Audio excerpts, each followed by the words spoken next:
نحمدہ و نصلی علی رسولہ کریم اعوذ باللہ من الشیطان الرجیم بسم اللہ الرحمن الرحیم۔ دوستو، 12ویں پارے کے ربع اول کا ترجمہ جو ہے وہ حاضر خدمت ہے، لیکن سورہ ہود جو ہے اس کی 5 آیتیں جو ہیں وہ 11ویں پارے میں ہیں، باقی سورہ ہود 12ویں پارے میں ہے۔ تو ہم سورہ ہود سے شروع کر لیتے ہیں تاکہ کنٹینیوٹی رہے۔ بسم اللہ الرحمن الرحیم، شروع اللہ کا نام لے کر جو بڑا مہربان نہایت رحم والا ہے۔ الف لام را، یہ وہ کتاب ہے جس کی آیتیں جچی تلی ہیں، پھر یہ اللہ حکیم و خبیر نازل کرنے والے کی طرف سے بالتفصیل بیان کی گئی ہیں۔ اس کا پیغام یہ ہے کہ اللہ کے سوا کسی کی عبادت نہ کرو، اور میں اس کی طرف سے تم کو ڈر سنانے والا اور خوشخبری دینے والا ہوں، اور یہ کہ اپنے پروردگار سے بخشش مانگو اور اس کے آگے توبہ کرو، وہ تم کو ایک وقت مقررہ تک متاع نیک سے بہرہ مند کرے گا اور ہر لائق فضیلت کو اس کی فضیلت دے گا۔ اور اگر روح گردانی کرو گے تو مجھے تمہارے بارے میں قیامت کے بڑے دن کے عذاب کا ڈر ہے۔ تم سب کو اللہ کی طرف لوٹ کر جانا ہے اور وہ ہر چیز پر قادر ہے۔ دیکھو، یہ اپنے سینوں کو دورہ کرتے ہیں تاکہ اللہ سے چھپ جائیں۔ سن رکھو، جس وقت یہ اپنے کپڑوں میں لپٹ رہے ہوتے ہیں تب بھی وہ ان کی چھپی اور کھلی باتوں کو جانتا ہے، وہ تو دلوں کی باتوں تک سے آگاہ ہے۔ اور زمین میں کوئی چلنے پھرنے والا نہیں مگر اس کا رزق اللہ کے ذمے ہے، وہ اس کے رہنے کی جگہ کو بھی جانتا ہے اور جہاں سونپا جاتا ہے اسے بھی، اور یہ سب کچھ روشن کتاب میں لکھا ہوا ہے۔ اور وہی تو ہے جس نے آسمانوں اور زمین کو 6 دن میں بنایا، اور اس وقت اس کا عرش پانی پر تھا۔ تمہارے پیدا کرنے سے مقصود یہ ہے کہ وہ تم کو آزمائے کہ تم میں عمل کے لحاظ سے کون بہتر ہے۔ اور اے نبی، اگر تم کہہ دو کہ تم لوگ مرنے کے بعد زندہ کر کے اٹھائے جاؤ گے تو کافر کہہ دیں گے کہ یہ تو کھلا جادو ہے۔ اور اگر ایک مدت معین تک ہم ان سے عذاب روک دیں تو کہیں گے کہ کون سی چیز عذاب کو روکے ہوئے ہے۔ دیکھو، جس روز وہ ان پر واقع ہوگا پھر ٹلنے کا نہیں، اور جس چیز کا یہ مذاق اڑاتے ہیں وہ ان کو گھیر لے گی۔ اور اگر ہم انسان کو اپنے پاس سے نعمت بخشیں پھر اس سے اس کو چھین لیں تو نا امید اور ناشکرا ہو جاتا ہے۔ اور اگر تکلیف پہنچنے کے بعد آسائش کا مزہ چکھائیں تو خوش ہو کر کہتا ہے کہ سب سختیاں مجھ سے دور ہو گئیں۔ بے شک وہ ہے ہی خوشی میں مست ہو جانے والا، بڑا فخر جتانے والا۔ ہاں، جنہوں نے صبر کیا اور نیک عمل کیے یہی ہیں جن کے لیے بخشش اور اجر عظیم ہے۔ تو شاید تم کو چیز وہی میں سے جو تمہارے پاس آتی ہے چھوڑ دو، اور اس خیال سے تمہارا دل تنگ ہو کہ کافر یہ کہنے لگیں کہ اس پر کوئی خزانہ کیوں نازل نہیں ہوا، یا اس کے ساتھ کوئی فرشتہ کیوں نہیں آیا۔ اے نبی، تم تو صرف نصیحت کرنے والے ہو اور اللہ ہر چیز کا نگہبان ہے۔ کیا یہ لوگ کہتے ہیں کہ اس نے قرآن آج خود بنا لیا ہے؟ کہہ دو کہ اگر سچے ہو تو تم بھی ایسی 10 صورتیں بنا لاؤ اور اللہ کے سوا جس کو بلا سکتے ہو بلا لو۔ بس اگر وہ تمہاری بات قبول نہ کریں تو جان لو کہ یہ قرآن اللہ کے علم سے اترا ہے، اور یہ کہ اس کے سوا کوئی معبود نہیں۔ تو کیا تم لوگ اسلام لاتے ہو؟ جو لوگ دنیا کی زندگی اور اس کی زیب و زینت کے طالب ہوں، ہم ان کے اعمال کا بدلہ انہیں دنیا ہی میں دے دیتے ہیں، اور اس میں ان کی حق تلفی نہیں کی جاتی۔ یہ وہ لوگ ہیں جن کے لیے آخرت میں آتش جہنم کے سوا اور کچھ نہیں، اور جو عمل انہوں نے دنیا میں کیے سب برباد، اور جو کچھ یہ کرتے رہے سب ضائع ہوا۔ بھلا جو لوگ اپنے پروردگار کی طرف سے دلیل روشن رکھتے ہوں اور ان کے ساتھ ایک آسمانی گواہ بھی اس کی جانب سے ہو، اور اس سے پہلے موسیٰ کی کتاب ہو جو پیشوا اور رحمت ہے، تو کیا وہ قرآن پر ایمان نہیں لائیں گے؟ یہی لوگ تو اس پر ایمان لاتے ہیں، اور جو کوئی اور فرقوں میں سے اسے منکر ہو تو اس کا ٹھکانہ آگ ہے۔ تو تم اس قرآن سے شک میں نہ ہونا، یہ تمہارے پروردگار کی طرف سے حق ہے، لیکن اکثر لوگ ایمان نہیں لاتے۔ اور اس سے بڑھ کر ظالم کون ہوگا جو اللہ پر جھوٹ باندھے؟ ایسے لوگ اپنے رب کے سامنے پیش کیے جائیں گے اور گواہ کہیں گے کہ یہی لوگ ہیں جنہوں نے اپنے پروردگار پر جھوٹ بولا تھا۔ سن رکھو کہ ظالموں پر اللہ کی لعنت ہے۔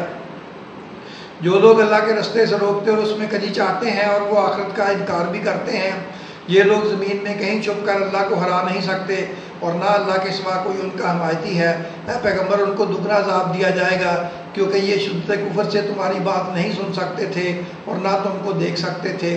یہی ہیں جنہوں نے اپنے آپ کو خسارے میں ڈالا، اور جو کچھ یہ افترا کیا کرتے تھے ان سے جاتا رہا۔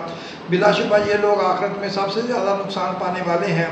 جو لوگ ایمان لائے اور نیک عمل کیے اور اپنے پروردگار کے آگے عاجزی کی، یہی صاحب جنت ہیں، ہمیشہ اس میں رہیں گے۔ دونوں فرقوں یعنی کافر اور مومن کی مثال ایسی ہے جیسے ایک اندھا بہرا ہو اور ایک دیکھتا سنتا، بھلا دونوں کا حال یکساں ہو سکتا ہے؟ پھر تم سوچتے کیوں نہیں؟ اور ہم نے نوح کو ان کی قوم کی طرف بھیجا تو انہوں نے ان سے کہا کہ میں تم کو کھول کھول کر ڈر سنانے اور پیغام پہنچانے آیا ہوں کہ اللہ کے سوا کسی کی عبادت نہ کرو، مجھے تمہاری نسبت دردناک عذاب کا خوف ہے۔ تو ان کی قوم کے سردار جو کافر تھے کہنے لگے کہ ہم تم کو اپنے ہی جیسا ایک آدمی دیکھتے ہیں اور یہ بھی دیکھتے ہیں کہ تمہارے پیرو وہی لوگ ہوئے ہیں جو ہم میں ادنا درجے کے ہیں، اور وہ بھی سیدھی رائے سے، اور ہم تم میں اپنے اوپر کسی طرح کی فضیلت نہیں دیکھتے بلکہ تمہیں جھوٹا خیال کرتے ہیں۔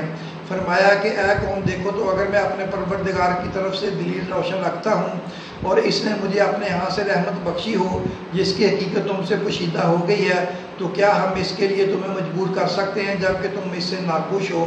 اور اے قوم میں اس نصیحت کے بدلے تم سے مال و زر کا مطالبہ تو نہیں کرتا، میرا صلہ تو اللہ کے ذمے ہے، اور جو لوگ ایمان لائے ہیں میں ان کو نکالنے والا بھی نہیں ہوں، وہ تو اپنے پروردگار سے ملنے والے ہیں، لیکن میں دیکھتا ہوں کہ تم لوگ نادانی کر رہے ہو۔ اے میری قوم اگر میں ان کو نکال دوں تو اللہ کی گرفت سے بچانے کے لیے کون میری مدد کر سکتا ہے؟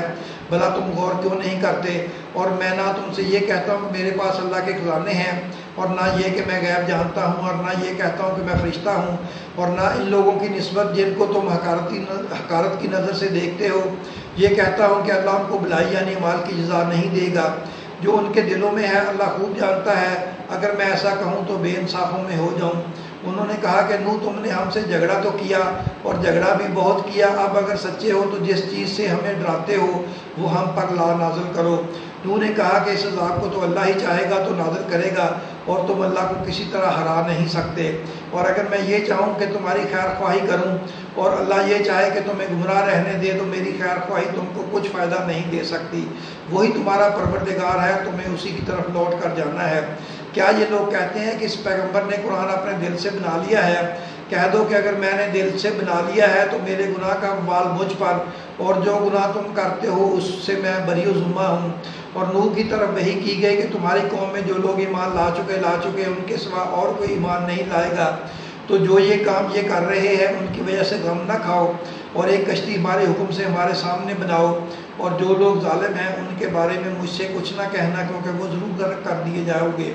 اور نوح نے کشتی بنانی شروع کر دی، اور جب ان کی قوم کے سردار ان کے پاس سے گزرتے تو ان سے تمسخر کرتے، وہ کہتے کہ اگر تم ہم سے تمسخر کرتے ہو تو جس طرح تم ہم سے تمسخر کرتے ہو اسی طرح ایک وقت ہم بھی تم سے تمسخر کریں گے، اور تم کو جلد معلوم ہو جائے گا کہ کس پر عذاب آتا ہے جو اسے رسوا کرے گا، اور کس پر ہمیشہ کا عذاب نازل ہوتا ہے۔ یہاں تک کہ جب ہمارا حکم آ پہنچا اور تنور جوش مارنے لگا تو ہم نے نوح کو حکم دیا کہ ہر قسم کے پالتو جانوروں میں سے جوڑا جوڑا یعنی ایک ایک نر اور ایک ایک مادہ لے لو، اور جس شخص کی نسبت حکم ہو چکا ہے کہ ہلاک ہو جائے گا اس کو چھوڑ کر اپنے گھر والوں کو، اور جو ایمان لایا ہو اس کو کشتی میں سوار کر لو، اور ان کے ساتھ ایمان بہت ہی کم لوگ لائے تھے۔ نوح نے کہا کہ اللہ کا نام لے کر کہ اسی کے کرم سے اس کا چلنا اور ٹھہرنا ہے، اس میں سوار ہو جاؤ، بے شک میرا پروردگار بخشنے والا ہے، مہربان ہے۔ اور وہ ان کو لے کر طوفان کی لہروں میں چلنے لگی۔ لہریں کیا تھی؟ گویا پہاڑ تھے۔ اس وقت نوح نے اپنے بیٹے کو جو کشتی سے الگ تھا پکارا کہ بیٹا ہمارے ساتھ سوار ہو جاؤ اور کافروں میں شامل نہ ہو۔ اس نے کہا کہ میں ابھی پہاڑ سے جا لگوں گا اور مجھے پانی سے بچا لے گا۔ فرمایا کہ آج اللہ کے عذاب سے کوئی بچانے والا نہیں اور نہ کوئی بچ سکتا ہے مگر وہی جس پر اللہ رحم کرے۔ اتنے میں دونوں کے درمیان لہر حائل ہو گئی اور وہ ڈوب کر رہ گیا، اور حکم دیا گیا کہ اے زمین اپنا پانی نگل جا، اور اے آسمان تھم جا، اور پانی خشک ہو گیا اور کام تمام کر دیا گیا، اور کشتی کوہ جودی پر جا ٹھہری، اور کہہ دیا گیا کہ بے انصاف لوگوں پر لعنت۔ اب اس کا خلاصہ سن لیں۔ زمین پر موجود ہر جاندار کا رزق اللہ تعالیٰ کے ذمے ہے۔ اللہ تعالیٰ نے انسانوں کو پیدا کیا تاکہ وہ انہیں آزمائے کہ کون اچھے عمل کرتا ہے۔ نوح کے بیٹے نے کہا میں ابھی پہاڑ سے جا لگوں گا، وہ مجھے پانی سے بچا لے گا۔ نوح نے فرمایا آج اللہ کے عذاب سے کوئی بچانے والا نہیں۔ دوستو اپنا اور اپنے چینل کا خیال رکھیں۔ اللہ تمہاری بھی اور ہم سب کی حفاظت کرے، آمین۔